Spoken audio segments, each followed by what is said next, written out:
ప్రభా, మీ ప్రేమలిగి నామాన్ని బట్టినైనా మీకు స్తోత్రాలు, మీకెంతో వందనాలు తండ్రి.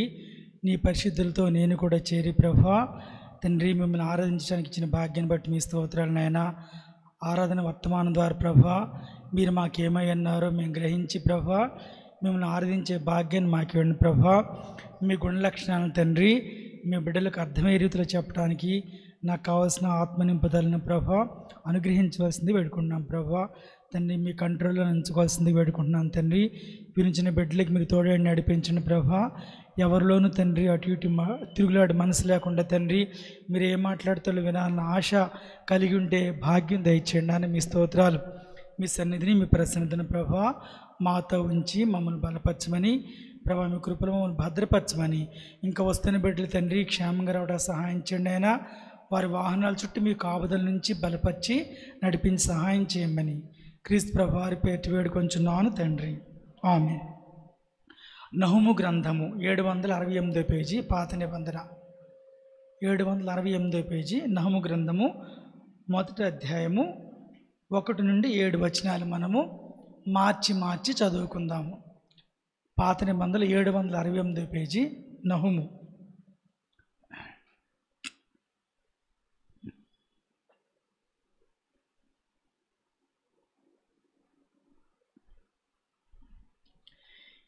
నీనివేను గూర్చిన దేవోక్తి, ఎల్కోషువాడకు నహుమున కలిగిన దర్శనమును వివరించు గ్రంథము.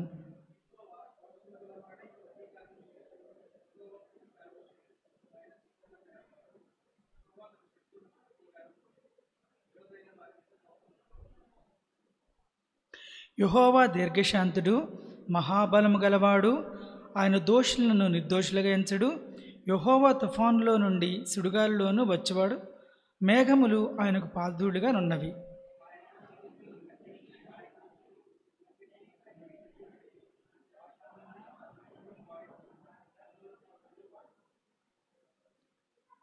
ఆయనకు భయపడి పర్వతములు కంపించును, కొండలు కరిగిపోవును. ఆయన ఎదుట భూమి కంపించును, లోకమును అందరి నివాసులందరినూ వణుకుదురు.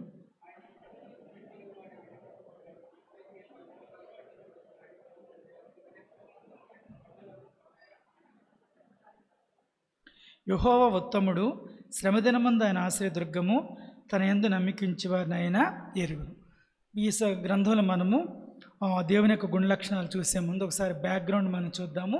ఈ నహుము గ్రంథం మనం అంటే దుర్మార్గులను శిక్షించడంలో తర్వాత తన పట్ల నమ్మకంగా ఉన్న వారి పట్ల దేవుడు ఎలా దయ చూపిస్తాడో మనకి ఇక్కడ ఈ గ్రంథంలో అర్థమవుతుంది అనమాట. అంటే యూదాన్ని ప్రొటెక్ట్ చేయడం, అలాగే నినివేని పనిష్ చేయడం, శిక్షించడం గురించి చెప్పబడుతుంది. ఆ రోజుల్లో మరి ప్రపంచ జనాభా తక్కువగా ఉండేది. అషూర్ అనేది అంటే ప్రపంచపు పోలీస్ అనుకోవచ్చు కదా, అంటే ఎక్కువ భాగాన్ని పరిపాలించిందనమాట. ప్రపంచం పెద్దగా ఉంది, అలాగే డామినేటింగ్గా ఉందన్నమాట. ఏమైనా సరే అషూరు ఈ అధికారం దేవుడు నాకు ఇచ్చాడు అనేది గుర్తెరగకుండా ప్రవర్తించడం మనకి తెలుస్తుందన్నమాట. అయితే ఇక్కడ మనం చూసినట్లయితే మరి అషూరు ముఖ్య పట్టణం నీనివే అని తెలుసు మనకి. అషూరు ఇశ్రాయేల్ని ఓడించి మరి ఇశ్రాయేల్ రాజ్యాన్ని ఇశ్రాయేల్ని చెరగొని తీసుకుని వెళ్ళిపోయిందనమాట. వెళ్ళిపోయిన తర్వాత మనం చూసినట్లయితే వారు తమ శత్రువుల పట్ల చాలా క్రూరంగా ఉండేవాళ్ళు. అదేవిధంగా యూదా రాజ్యాన్ని, యూదా వారిని కూడా భయపెట్టి లోపరుచుకుని వాళ్ళతో ట్యాక్సెస్ బలవంతంగా కట్టించినదనమాట. అషూరు వల్ల ఇశ్రాయేలు చెరగొనిపోయి వారు బానిసలుగా వెళ్ళిపోయారు. తర్వాత ఏంటంటే యూదా వారు కూడా బాధింపబడ్డారు. వాళ్ళు ఎంత కఠినంగా ఉండేవాళ్ళంటే అషూరు వాళ్ళు, అంటే శత్రు శవాలనంట బెత్తాలు విసిరేసినట్టు విసిరేసేవాళ్ళంట. తర్వాత వారి కపాలాలు గుట్టలుగా పోసేసేవారు. శత్రువుల పిల్లల్ని కాల్చి చంపేసేవారు అన్నమాట. కాబట్టి డెడ్ బాడీస్ని నదుల్లో పారవేయటం వల్ల ఆ నదులు సరిగ్గా ప్రవహించేవి కాదనమాట. అలాగే శత్రురాజుల యొక్క చేతుల్ని వారు తెగనరికి వారిని మేకులతో గోడలకి కొట్టేవారు. అంత ఘోరంగా క్రూరంగా ప్రవర్తించేవాడు శత్రువుల పట్ల అషూరు వారు. తర్వాత మరి జంతువుల్ని ఏంటంటే శత్రురాజులు తినడానికి మరి జంతువుల్ని వదిలేసేవారు. అలాంటి క్రూర కార్యాలు వారు చేశారనమాట. అయితే మరి అషూరుకి రాజధాని నినివే కదా, ఆ నినివే టైగ్రీస్ నదికి తూర్పుగా ఉండదు. అంటే నది కూడా వాళ్ళకి ఉంది. జనరల్గా నదులు ఎక్కడ బాగా ఉంటాయో పంటలు మంచిగా పండుతాయి, ప్రజలు సమృద్ధిగా ఉంటారు, అది మనకు తెలిసిన విషయమే. అయితే వీళ్ళకి అంటే నినివే దాని యొక్క రాజధాని నీనివే అనే పట్టణం అనమాట. చుట్టూత 100 కిలోమీటర్ల పరిధిలో 40 మీటర్ల ఎత్తైన గోడను వాళ్ళు కట్టుకున్నారనమాట. 3 రథాలు ఒకేసారి పరిగెత్తే విధంగా బలమైన గోడని వాళ్ళు నిర్మించుకున్నారు. వాళ్ళ ధైర్యం ఏంటంటే మా పట్టణం మీదకి ఎవరు రారు, మా కోట చాలా బలమైనది అని వాడు చాలా ధైర్యం అన్నమాట. కాబట్టి నీనివేలో అప్పట్లో 6 లక్షల మంది నివసించేవారు. గోడ లోపలే వారు ఆహారాన్ని పండించుకునేవాళ్ళు. తర్వాత రాజులకు అద్భుతమైన భవనాలు ఉండేవి, మంచి లైబ్రరీస్ కట్టించుకునేది. ఇవన్నీ కూడా మరి చెరపట్టబడిన వారిని బానిసలుగా చేసి వారితో వెట్టి చాకరీ చేయించి ఇవన్నీ కూడా వాళ్ళు చేయించుకోవడం అనమాట. వాటిలో కూడా చాలా అరుదైన మొక్కలు ఉండేవి, జంతువులు ఉండేవి. కాబట్టి ఇవన్నీ కూడా ఫారిన్ స్లేవ్స్ అంటే నిర్మించడానికి వాళ్ళని వాడుకున్నారు. పెద్ద పెద్ద భవంతులు, లైబ్రరీస్ అవన్నీ కూడా మరి నిర్మించారు. అయితే మరి అప్పట్లో అది ప్రపంచ పెద్దన్న అనమాట. ప్రపంచపు పోలీస్ అషూరు ఎక్కువ భాగాన్ని పరిపాలించి అందరూ కూడా అషూర్కి జడిసిపోయి వణికిపోయేవారు. అయితే మనం చూసినట్లయితే అషూర్ సూపర్ పవర్ కింగ్డమ్ కాబట్టి మనం చూసినట్లయితే ఆహాజు మరి అక్కడికి రాజు వెళ్ళి ఆడ దేవుడు గొప్పడు అనుకున్నట్టు ఆ బలిపీఠం కొలతలు తీసుకుంటాడనమాట. తర్వాత మనం చూసినట్లయితే ఆహాజు కొడుకు మరి హిజ్కియా. ఆహాజు మరి దేవునికి వ్యతిరేకంగా పనిచేశారు. హిజ్కియా మటుకి చాలా మంచి రాజు, కానీ అషూరులకి హిజ్కియా లొంగలేదనమాట. అషూరి లొంగకుండా దేవునందు విశ్వాసము ఉంచినవాడు. చూసారు మళ్ళీ హిజ్కియా అంత మంచి రాజు, అతని కొడుకు మనషే మళ్ళీ చెడ్డవారికి మంచి కొడుకు, మంచివారికేమో చాలా మరి ఎందుకు వచ్చిందో మనకు తెలియదు. మరి ఆ దేవుని కృప అంటే ఏర్పాటు మనకు తెలియదు అనమాట. ఏది ఏమైనా ఏ వ్యక్తి అయినా సరే వ్యక్తిగతంగా దేవుడు నా పైనున్నాడు, నా సర్వాధికారాన్ని గ్రహింపు కలిగి ఉండి దేవునికి లోబడితే ఆటోమేటిక్గా వాళ్ళు మంచి రాజులుగా అవుతారు. దీనిలో ఏదో ఫిలాసఫీ ఏం కదని ప్రతి ఒక్కరు ఒక వ్యక్తి అనమాట. కాబట్టి మా నాన్న చేసిన తప్పు నేను చేయకూడదు అనేది నేను అనుకున్నప్పుడు ఆటోమేటిక్గా నేను జాగ్రత్తగా ఉంటాను అనమాట.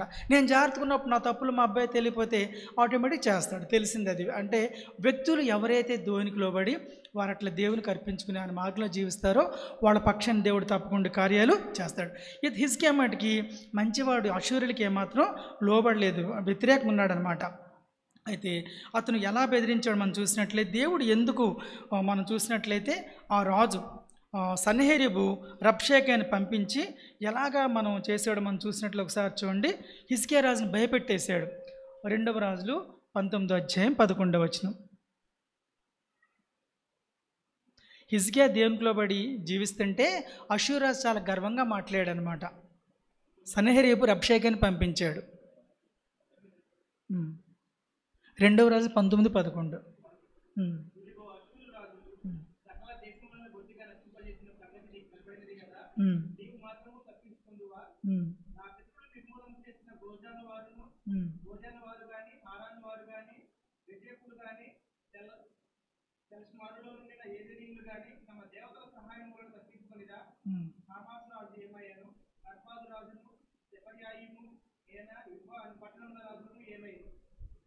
సరే, తర్వాత అంటే యెరూషలేము అష్షూరు రాజు చేతికి అప్పగింపబడదని నీవు నమ్ముకొని నీ దేవుని చేత మోసపోకము. చూసారా, జీవం గల దేవుడు మరి నిన్ను మోసం చేస్తాడని చెప్పి అతడు హిజ్కియాని భయపెట్టాడు. నిజంగా హిజ్కియా భయపడ్డాడు. కానీ హిజ్కియా పక్షాన యెషయాని ప్రవక్త ఉన్నాడు కాబట్టి అతను కబురు పంపించాడు. అదే 2వ రాజులు 19వ అధ్యాయము 20 నుండి 22 చదవండి. 2వ రాజులు 19, 20 నుండి 22.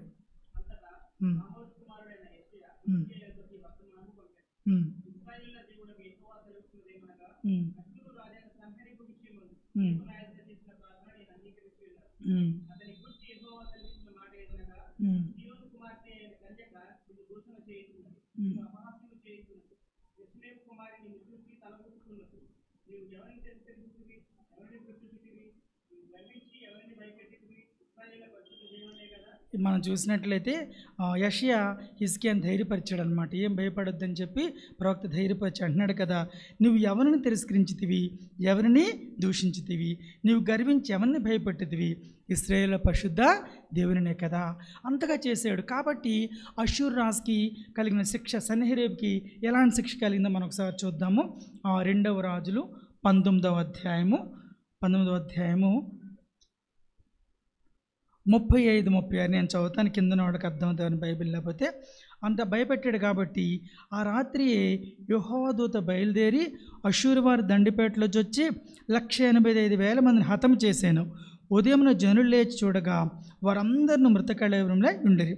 అష్షూరు రాజును సన్హెరీబు తిరిగిపోయి నీనివే పట్టణమునకు వచ్చి నివసించిన తరువాత అతడు నిస్రోకను తన దేవత మందిరమును మ్రొక్కుచుండగా అతని కుమారులైన అద్రమ్మెలకును షెరెడేజును ఖడ్గంతో అతను చంపి అరారతు దేశంలోనికి పారిపోయారు. అప్పుడు అతని కుమారుడైన యెహోషాఫాతు అతని మారుగా రాజయ్యాను. ఎంత గర్వించాడు సన్హెరీబు, ఎంతో గర్వించి రబ్షాకేతో కబురంపించాడు అనమాట. తన పరిశుద్ధ దేవుని అతను మరి తిరస్కరించాడు, పరిశుద్ధాన్ని భయపెట్టాడు అనమాట. అయితే తనకేం జరిగిందంటే మరి తన 185,000 మంది తన దండుపేటలో సైనికులందరూ కూడా హతమైపోయినట్టు మనం చూస్తాం. తర్వాత అతను వెళ్ళి ఆ దేవతకు మొక్కుచుండగా అతని కుమారులు అతన్ని చంపేశారు. 2 కుమారులు చంపారు, వేరే కుమారుడు రాజినట్టు మనము చూస్తున్నాం. చూసి ఇక్కడ మనం చూసినట్లయితే మరి ప్రవక్తల గ్రంథాలన్నీ కూడా తీర్పుతో ఆరంభమయ్యి మహిమతో ముగించబడతాయి అన్నమాట. యెషయా ఫస్ట్ 39 చాప్టర్స్ తీర్పు గురించి ఉంటుంది. 40-66 అధ్యాయాల్లో విమోచన మహిమను గురించి ఉంటుంది. అలాగే యెహెజ్కేలు మొదటి 32 అధ్యాయాలు పాపము తీర్పు గురించి ఉంటుంది. 33-48 అధ్యాయాల్లో ఇశ్రాయేల్ రాజ్యం మహిమ గురించి ఉంటుంది. అలాగే మరి హోషేయ, మీకా, జకర్యా, ఓబద్యాల్లో కూడా ఇశ్రాయేల్ ఆఖరిగా ఇశ్రాయేల్ మహిమను గురించి వ్రాయబడి ఉంటుంది. అలాగే మరి యోనా గ్రంథంలో కూడా నీనివే పట్టణ విమోచన గురించి వ్రాయబడింది. కానీ నహూము గ్రంథం ఏంటంటే తీర్పుతో మొదలయ్యి తీర్పుతోనే ముగించబడినట్టు మనకి తెలుస్తుంది అనమాట. ఎందుకంటే మరి నీనివే పట్టణస్తులు సువార్త తెలియని వాళ్ళు కాదు.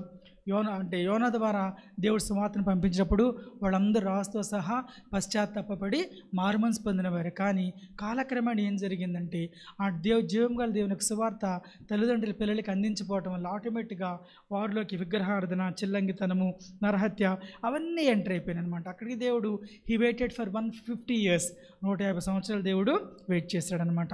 కాబట్టి యోనాకాలో వచ్చిన ఉద్యమము నెమ్మదిగా క్రమంగా తగ్గిపోయి మరలా అష్షూరీయులు వీరందరూ కూడా లోకంలోనికి కలిసిపోయారు, లోక పద్ధతులను అనుసరించారు, మరలా దేవునికి కోపాన్ని పుట్టించినట్టు మనము చూస్తున్నాం. కాబట్టి మరి పతనం అనేది ఒకేసారి వచ్చేది కాదనమాట. ఆల్రెడీ ఎప్పటి నుంచో లోన జరుగుతుంటుంది, ఒకేసారి బయటపడుతుంటుంది. కాబట్టి పతనం అనేది సడన్గా ఎప్పుడు రాదనమాట. మనకు తెలియకుండా నెమ్మదిగా చాప కింద నీరులాగా వస్తుంది. ఎప్పుడో ఒకసారి బయటపడినప్పుడు అప్పుడు మనకి అర్థమవుతుంది అనమాట. కాబట్టి ఇక్కడ మనం చూసినట్లయితే మొదటిగా మనము దేవుని యొక్క గుణ లక్షణాలు మనము ఈ గ్రంథంలో మనము చూద్దాం. ఇక్కడ ప్రస్తుతం ఈ వాక్యం దేవుని యొక్క గుణ లక్షణాలు ఏమేమి నేను నోట్ చేసుకున్నానంటే ఆయన న్యాయవంతుడు అనేది, ఆయన దీర్ఘశాంతుడు, ఆయన మహాబలము కలవాడు, దోషులు నిర్దోషులుగా ఎంచడు, ఆయన ఉత్తముడు, శ్రమదీయమందు ఆయన ఆశ్రయదుర్గము, ఆయన యందు నమ్మికించిన వారిని ఆయన ఎరుగును అనే దాని గురించి మనం ఇక్కడ దేవుని యొక్క వాక్యాన్ని మనము ధ్యానించేద్దాం. మొదటగా మనం చూసినట్లయితే నీనివేను కూర్చున్న దేవోక్తి ఎల్కోషివాడుకు నహుమును కలిగిన దర్శనముని వివరించే గ్రంథం అనమాట. ఎల్కోష్ అనేది ఒక గ్రామము, పల్లెటూరు అనమాట. మరి మేకా, యోనా, ఆమోస్ వీళ్ళందరూ కూడా పల్లెటూరు వారులే. అది యేసు ప్రభు జన్మించింది కూడా పల్లెటూరులోనే, చిన్న స్వల్ప గ్రాములైనా జన్మించాడు. చూసారు, దేవుడు పల్లెటూరు వారిని పిలిచి తన మహిమ కొరకు దీవెనకరంగా దేవుడు వాడుకున్నట్టు లేఖనాలు మనకి కనిపిస్తుంది. యేసు ప్రభు వారి శిష్యులు కూడా గలిలీలే, పెద్ద విద్య లేదు, వారు చేపలు పట్టినవాడు. కానీ దేవుడు మరి వారిని రక్షించుకుని ఆయన రాజ్యాన్ని స్థాపించేవారు గాను, ఆయన రాజ్యాన్ని వ్యాప్తి చేసేవారు గాను దేవుడు వాడుకున్నాడు. ఎందుకంటే ఎవరు దీనిలో ఉంటారో వారిని దేవుడు ఆశీర్వాదకరంగా ఉపయోగించుకుంటాడు. అలా అనుకుంటే యెషయా, జెఫన్యా వీరు పట్టణవాసులు, రాజవంశస్థులు అన్నమాట. వీళ్ళని కూడా దేవుడు వాడుకున్నాడు. ఓవరాల్గా మనం ఏంటంటే జనరల్గా మనం తక్కువ కమ్యూనిటీ అని పెద్ద ఎంత చదువున్న వాళ్ళ కాదు, మనకు ఇన్ఫీరియారిటీ ఫీలింగ్ ఉంటుంది. కానీ ఎవరు దీనిలో ఉంటారో వారిని దేవుడు వాడుకుంటున్న సంగతి మర్చిపోకూడదు. అలాగే రాజవంశస్థులు గొప్పగా చదువుకున్న వాళ్ళు కూడా వాళ్ళ చదువుని బట్టి, వాళ్ళ జ్ఞానాన్ని బట్టి అతిశించకుండా దేవునికి లోబడితే వాళ్ళని దేవుడు వాడుకుంటాడు. అలాగే దీనులను కూడా దేవుడు వాడుకుంటాడు. ఓవరాల్గా ఏంటంటే ఎవరైతే విరిగినలు కనుక లోబడతారో, ఆయనకు అప్పగించుంటారో వారిని వాడుకుంటాడు. మరి ఇక్కడ ఎల్కోష్ ఇతను ఎక్కడ వాడండి? ఎల్కోష్ వాడనమాట. అంటే ఎల్కోష్ అంటే దేవుడు సమకూర్చేవాడనే అర్థం అనమాట. నిజమే, మన సమస్తాన్ని దేవుడే సమకూరుస్తాడనమాట. మరి మన జీవితంలో మరి తను ప్రేమించే వారికి మేలు కలుగుతాయి, సమస్తము సమకూర్చి జరిగేటట్టు దేవుడు చేస్తాడు.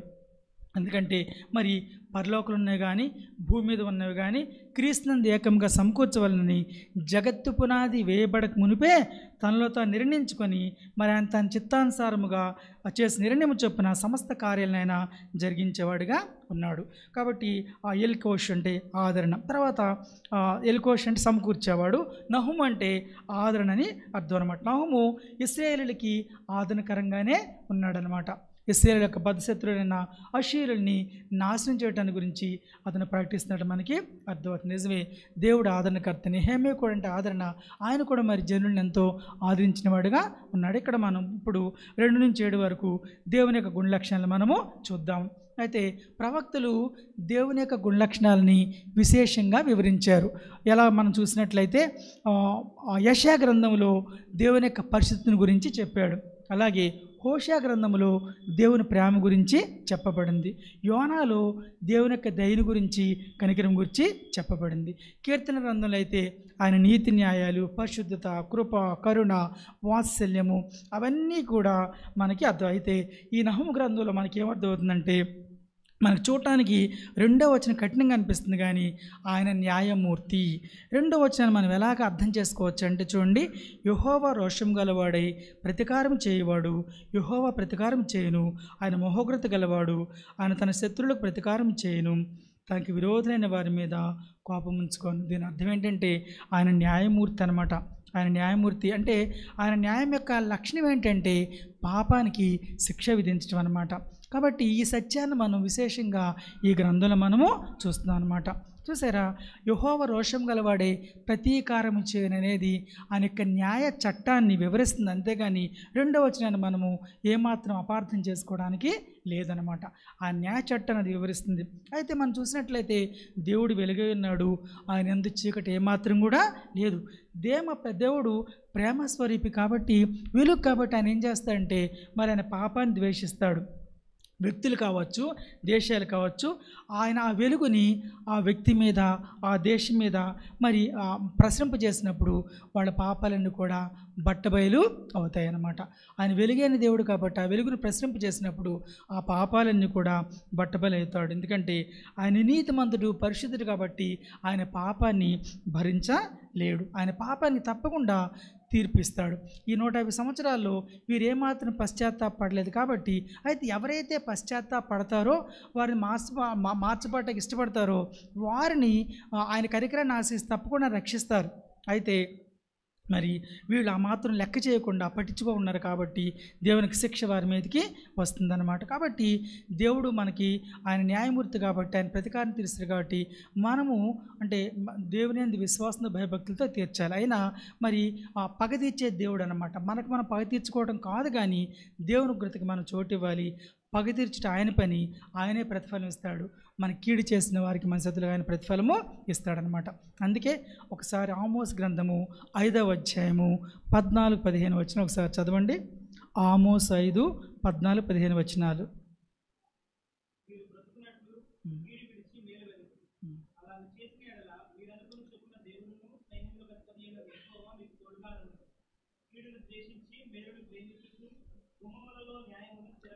మీరు బ్రతుకున్నట్లు కీడు విడిచి మేలు వెదుకుడి, అలాగు చేసినట్లా మీరు అనుకొని చొప్పున దేవుడును సైన్యములకు అధిపతి యెహోవా మీకు తోడుగా ఉండును.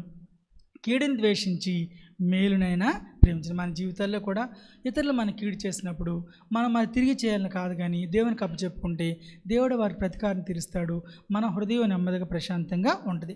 మరి యేసు ప్రభువు వారు కూడా మరి ఆయన హింసించే వారిని ఏం చేశాడు, మరి వారి క్షేమం కొరకు ప్రార్థన చేశాడు. న్యాయంగా తీర్పు తీర్చే దేవునికి ఆయన తను తాను అప్పగించుకున్నాడు. కాబట్టి మన జీవితంలో మాకు అన్యాయం జరిగితే మన దేవునికి మొరపెట్టినప్పుడు దేవుడు తగిన కాలం మనకి న్యాయం తీరుస్తాడు. ఆ విషయంలో యేసుక్రీస్తు ప్రభువారే మనకు రోల్ మోడల్. ఆయన న్యాయం తీర్చి దేవునికి తను తాను అప్పగించుకున్నాడు.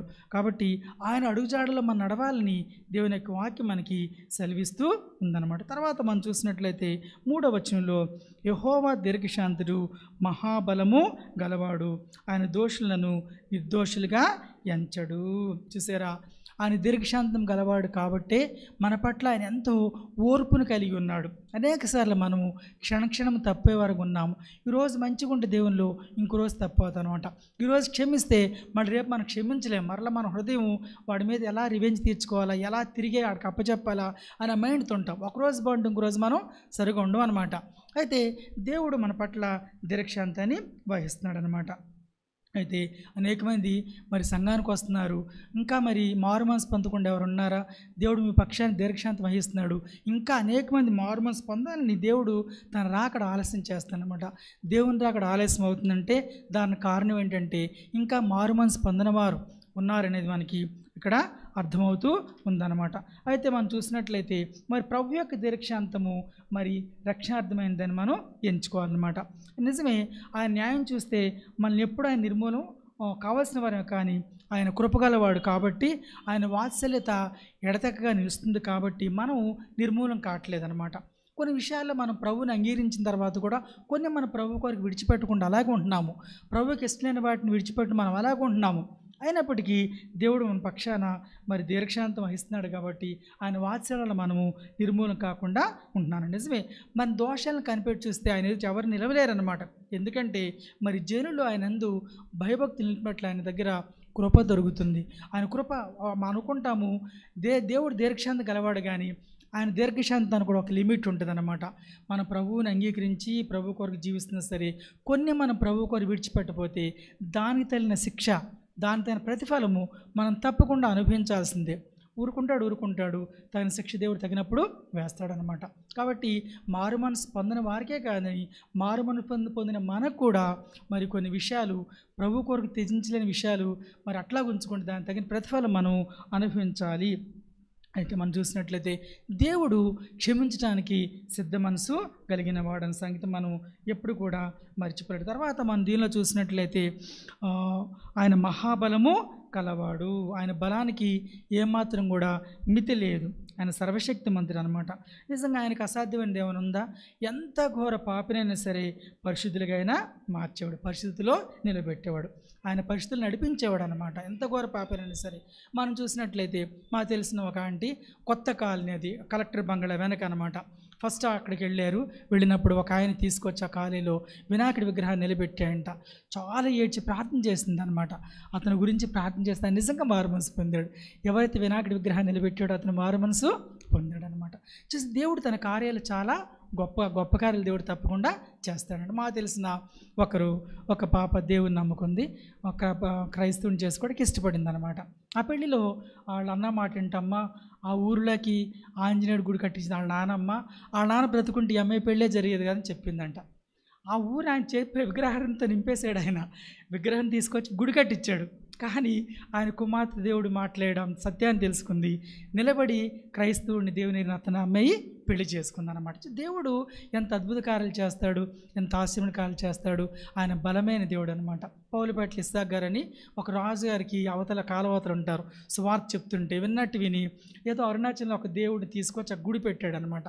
ఆ గుడి కట్టించాడు ఆ పేటలో. ఈయన అంత ఏడ్చాడనంట, చాలా ఏడ్చి ప్రార్థన చేస్తే ఆయన చచ్చిపోయాడు. కానీ ఆయన పెద్ద కొడుకులందరూ కూడా రక్షణ పొంది పెద్ద కొడుకే సువార్త సేవ చేస్తాడు. అంటే చెరువులు ఉన్నా సరే అందరూ సువార్త చెప్తాడు. నిజమే, మన కన్నీరుని దేవుడు చూస్తాడనమాట.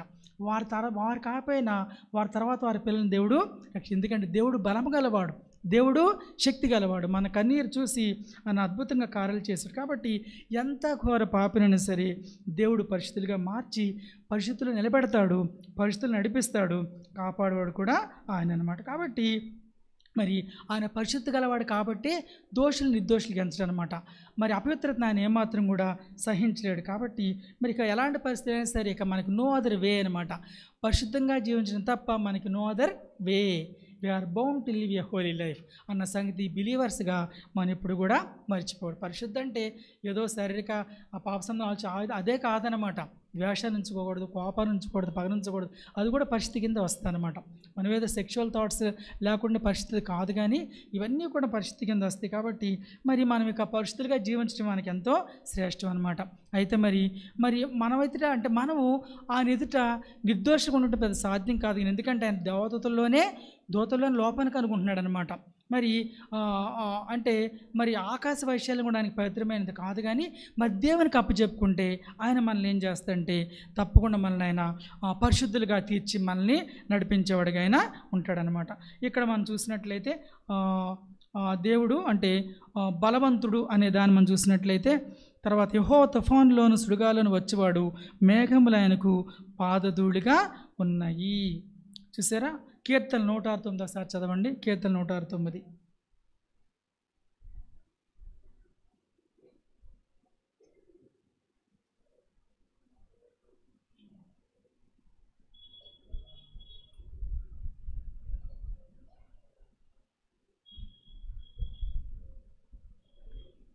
కీర్తన 9వ వచనం.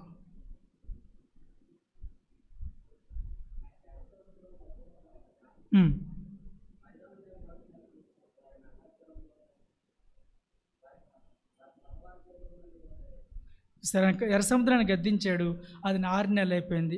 ఇశ్రాయేలు చక్క నడుచుకుంటూ వెళ్ళిపోయారు. అలాగే మరి యోర్దాను నదిని 6 నెలలుగా ఆయన చేశాడు. ఆయనకు అసాధ్యమైనది ఏది కూడా లేదు. చూసారా? మనుషులు రక్షించుకోవడానికి సాధ్యం అనమాట. ఎంత ఘోర పాపనైనా సరే, మనం ఎంత దుష్టుడైన దుర్మార్గం సరే, దేవుడు రక్షించి మరి మారు మనసు ఇచ్చేవాళ్ళు అనమాట. నేను బీఈడీ అయిన తర్వాత నిడుమల హాస్టల్లో పనిచేశాను, అక్కడ స్కూల్లో వర్క్ చేశాను. అందరూ మారు మనసు పొందాను. చివరికి చాలా అల్లరివాడైన వాడు కూడా మారు మనసు పొంది దేవుని సేవ చేసి, ఎప్పుడైతే చెప్తాను అక్కడ దేవుని కృప ఏంటో వాడి గురించి విజ్ఞాపన చేయబడి అందరూ అక్కడ చేసిన మొత్తం మారు మనసు పొంది ప్రభువులు ఉన్నారు. మా స్కూల్ మొత్తంలో హాస్టల్ మొత్తంలో దుష్టుడు దుర్మాడు అనుకున్నవాడు కూడా మారు మనసు పొంది ఓసీ అబ్బాయి బైబిల్ ట్రైనింగ్ అయ్యి దేవుని సేవ చేస్తున్నాడు. ఎప్పుడు నేను చెప్తాను అనమాట. కాబట్టి దేవుడు ఆయనకు అసాధ్యమైనది ఏమైనా ఉందో ఏది కూడా లేదనమాట. తర్వాత మనం చూసినట్లయితే బాషానును కరిమేలను వాడిపోను, లెబోను పుష్పమును వాడిపోను. ఇవి చాలా ఫలభరితమైన భూములు అనమాట. ఫలభరితమైనవి, కానీ వీటిని బట్టి వాళ్ళు అతిశయించుంటారు, కానీ దేవుడు గద్దించి అవి కూడా వాడిపోతాయి అన్నమాట. కాబట్టి రక్షించడానికి, నశింపచేయడానికి ఆయనే సర్వశక్తిమంతున్న సంగతి మనము మర్చిపోకూడదు అనమాట. మరి నదులను అడవిగాను, ఎండినెల ఓటగా అయినా చేయగలిగిన వాడనమాట. చూసారా? ఈ విధంగా మరి దేవుడు అలాగా అంత ఉగ్రత గలవాడు. ఎందుకంటే దేవుడు మరి పాపాన్ని భరించలేడు, కాబట్టి మన ఉగ్రత అంతా కూడా యేసుక్రీస్తు ప్రభువు మీద దానికి మోపాడనమాట. కాబట్టి ఆయన మనపక్షంగా దేవుని కోపాన్ని భరించి ఆ ఉగ్రతను యేసు ప్రభు వారు తీర్చి వేశారనమాట. కాబట్టి ఎవరైతే ఆయనందు విశ్వాసిస్తారో తప్పకుండా ఉగ్రత నుంచి రక్షించబడతారు. కాబట్టి క్రీస్తు యేసు పొందిన వారికి ఏ శిక్ష విధియు లేదు, ఏ శిక్ష విధియు లేదు. తర్వాత మనం చూసినట్లయితే ఆదరణకరమైన మాటలు 7వ వచనంలో చెప్తున్నాడు అనమాట. 7వ వచనంలో, యెహోవా ఉత్తముడు, శ్రమదినమందు ఆయన ఆశ్రయదుర్గము, తన యందు నమ్మికించు వారిని ఆయన ఎరుగును. ఒకసారి మరి మనము ఇప్పటివరకు నేను చెప్పిన వాటిల్లో పాయింట్స్ ఒకసారి రివ్యూ చేయడం ఇష్టపడుతున్నాను. ఫస్ట్ ఆరాధన పాయింట్ ఏంటి? ఆయన న్యాయవంతుడు. రెండోది ఆయన దీర్ఘశాంతుడు. తర్వాత మహాబలము గలవాడు, దోషులను ఆయన నిర్దోషులుగా ఎంచడు. ఈ 3 పాయింట్స్ గుర్తుంచుకోండి. తర్వాత ఇప్పుడు మనం చూసేది ఏంటంటే యెహోవా ఉత్తముడు, ఆయన శ్రేష్ఠుడు అనమాట. ఎందుకంటే ఆయన కృపాసత్య సంపూర్ణుడు. ఆయన ప్రభు అయిన యేసుక్రీస్తు వారు కృపాసత్య సంపూర్ణుడు. కాబట్టి మన కొరకు యాక్చువల్గా మరి కృపాసత్యాల వలన మనకి మన దోషానికి ప్రాయశ్చిత్తము కలిగిందనమాట. కృప ఏమంటుందంటే పాపని రక్షించాలంటుంది, సత్యం ఏమంటుందంటే పాపాన్ని అనమాట. ఈ రెండు సంపూర్ణంగా యేసుక్రీస్తులో నెరవేర్చబడినాయి. కాబట్టి మరి సత్యం అనుసరించి మన శిక్ష ఆయన భరించి, అంటే సత్యాన్ని అనుసరించే ఆయన మన శిక్షను భరించాడు, కృపచేత ఆయన మనల్ని రక్షించుకున్నాడు. కాబట్టి మరి ఆయన ఉత్తముడై ఉన్నాడు. మన జీవితంలో ఆయన చిత్తం కూడా ఉత్తమమైనదన్న సంగతి మనము గ్రహించాలి. కొన్నిసార్లు మనకి అంటే ఇష్టమైన విషయాలు జరగవచ్చు, మన కష్టమైన విషయాలు జరగవచ్చు, మనం నష్టపోవచ్చు, కానీ మరి మనం ఆయన ఉద్దేశాన్ని చెప్తున్న సంగతి ఎప్పుడు కూడా మనము మర్చిపోకూడదు అన్నమాట. అందుకే మన జీవితాల్లో మరి లోకమర్యాదను అనుసరించకుండా ఉత్తమమును, అనుకూలమును, సంపూర్ణమైన దేవుని చిత్తాన్ని పరీక్షించి నడుచుకోవటం మనకి ఎంతో మేలన్నమాట. కాబట్టి ఆయన అందరిలో అన్నింటిలో శ్రేష్ఠుడు. ఆయన కార్యములు అతి శ్రేష్టమైనవి. ఆయన ఉత్తముడైన మనం ఆయన్ని ఆరాధించాలి. తర్వాత మనం చూసినట్లయితే 7వ వచనంలో, శ్రమదినమందు ఆయన ఆశ్రయదుర్గము. చూసారా? మరి ఆయన ఆశ్రయదుర్గము, నీతిమంతుడు మరి ఆయన దుర్గంలో ప్రవేశించి సురక్షితంగా ఉంటాడనమాట. అనేక పర్యాలు మనం పాత నిబంధనలు చూసినట్లయితే దేవుని భక్తులు ఎలాగా ఆయన ఆశ్రయదుర్గంలోనికి వెళ్ళి ఎలాగ వారు కాపాడబడ్డా చూస్తే మనకి ఆశ్చర్యం వేస్తుంది అనమాట. ఈ దానియేలు మరి వాళ్ళ దేవుడు దానియేలు తన స్నేహితులను దేవుడు ఆపత్కాలంలో యెహోవాను వాళ్ళు ఆశ్రయించిన కారణంగా వారు అగ్ని బలం నుండి సింహాల నోటి నుండి వారు రక్షించబడ్డారు. వారు ఆయన ఆశ్రయించారు. మన జీవితంలో కూడా శ్రమదినం మందు మనం ఆశ్రయించినప్పుడు ఆయన మరి ఆశ్రయించిన సంగతి మనకి అర్థమవుతుంది. కొన్నిసార్లు మనం ఏం చేస్తామంటే మన బంధువుల దగ్గరికి మన స్నేహితుల దగ్గరికి పరిగెడుతూ ఉంటాం, కానీ మనం దేవుని దగ్గరికి వెళ్ళినప్పుడు మన జీవితంలో మనం దాన్ని గుర్తెరగాలి. ఆయన ఆశ్రయదుర్గం మనం గుర్తెరిగినప్పుడు మనం స్తుతించి ఆరాధన చేస్తాం అన్నమాట. అయితే మనం చూసినట్లయితే అలాగే మరి సౌలు చేతిలో అంతమైపోకుండా దేవుడు దావీదు దేవుడిని ఆశ్రయించినప్పుడు దేవుడు దావీదుని కాపాడాడనమాట. మన జీవితంలో కూడా ఎలాంటి ఆపదలు సంభవించినా సరే దేవుని దగ్గరికి వెళ్ళినప్పుడు మరి తప్పకుండా ఆయన దగ్గర మనం ఆదరణ పొందుతాము. ఆయన మనకి ఆశ్రయిస్తున్న సంగతి మనము మర్చిపోకూడదు అనమాట. తర్వాత మరి తన యందు నమ్మకించే వారిని ఆయన ఎరుగును. ఎందుకంటే మనల్ని దేవుడు జగత్తు పునాది వేయబడుకుని మనల్ని దేవుడు ఏర్పాటు చేసుకున్నాడు. అలాగే మన యొక్క ఆంతర్యాన్ని దేవుడు ఎరిగిన వాడుగా ఉన్నాడనమాట. ఎందుకంటే మనము ఆయన మేపే గొర్రెలం అనమాట. మనల్ని ఆయన పేరు పెట్టి పిలుస్తున్నాడు. మరి మనకు ముందుగా ఆయన నడుస్తున్నాడు. మనం ఆయన వెంబడించినప్పుడు తప్పకుండా ఆయన కాపుదల మనము ఉంటాము. ఆయన మనం తప్పకుండా నడిపించేవాడుగా ఉంటాడు. కాబట్టి మన జీవితంలో శ్రమలు వచ్చినా సరే ఆ శ్రమలు దేవుడు మరి శ్రమలను దేవుడు చూస్తున్నాడు అనమాట.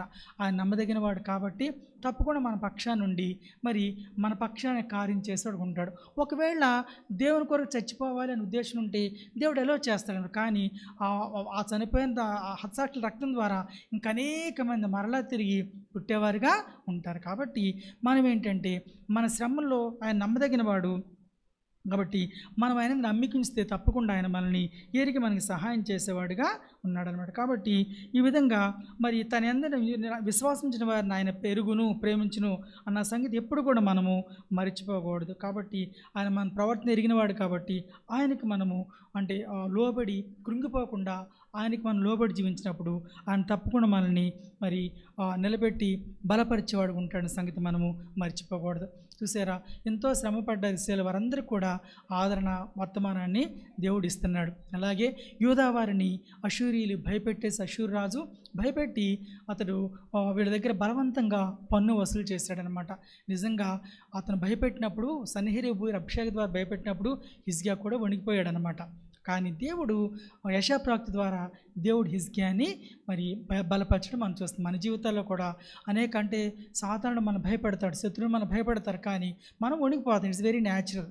చిన్న చిన్న వాటికి మనం భయపడుతూ వణికిపోతుంటాం అనమాట. కానీ దేవుడు తగిన కాలమందు మరి ఆయన ప్రవక్తల ద్వారా దేవుని సేవకుల ద్వారా మరి ముఖ్యంగా మనం వాక్యం చదువుతున్నప్పుడు వాక్యం ద్వారా మనం ధైర్యపరుస్తాడు, బలపరుస్తాడు, ఆదరిస్తాడు, ఆయన మనల్ని నడిపిస్తాడు. కాబట్టి మనం ప్రభువుని ఆరాధించేటకి ఆయన యెహోవా న్యాయవంతుడు, అలాగే ఆయన దీర్ఘశాంతుడు, ఆయన బలము కలవాడు, అలాగే ఆయన మనల్ని ఆయన ఉత్తముడు, శ్రమదినమందు ఆయన ఆశ్రయదుర్గము, అలాగే ఆయన నమ్మిన వారిని ఆయన ఎరుగును. కాబట్టి మన జీవితాల్లో మన కష్టాలు మన శ్రమలు దేవుడు మనం ఎలా జ్ఞాపకం చేసుకున్నాడు మనం గుర్తెరిగి అలాగ మనం దేవుడిని ఆరాధించడానికి ఆ కృప దేవుడు మనకి అనుగ్రహించిన గాక. ప్రభుని ఆరాధించేద్దాం.